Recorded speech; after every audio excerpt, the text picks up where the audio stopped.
गांव में एक पुरानी हवेली था, जिसे लोग छाया वाली हवेली कहते थे। वर्षों से वे वीरान पड़ा था। कहते हैं वहाँ रात को कोई जाता तो वापस नहीं आता। राहुल, एक कॉलेज स्टूडेंट, गर्मी की छुट्टियों में अपने ननिहाल आया था। साहसी था और इन बातों पर विश्वास नहीं करता था।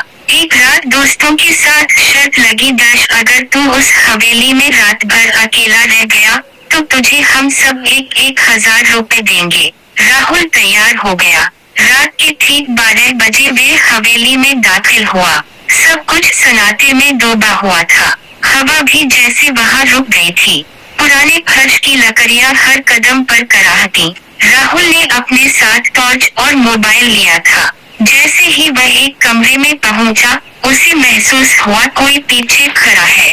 पलटा कोई नहीं, लेकिन कमरे का तापमान अचानक बहुत गिर गया। दीवार पर एक पुराना आईना टंगा था।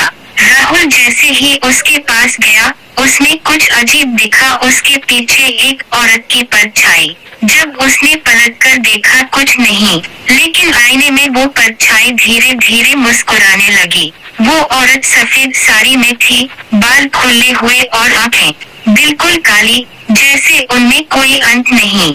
राहुल डर के मारे भागा, लेकिन अब दरवाजा नहीं खुल रहा था। हवेली का हर कमरा, हर दीवार उस औरत की छाया से भर गई थी। अगली सुबह उसके दोस्त हवेली के बाहर पहुंचे। राहुल वहां नहीं था। अंदर गए तो सिर्फ उसका मोबाइल मिला, जिसमें आखिरी रिकॉर्डिंग थी। वो मुझे लेने आ गई है, आईने से निकली है, मत आना, मत आना। आज भी अगर कोई उस हवेली के पास जाता है तो आईने में खुद को नहीं, दर्श छाया को देखता है।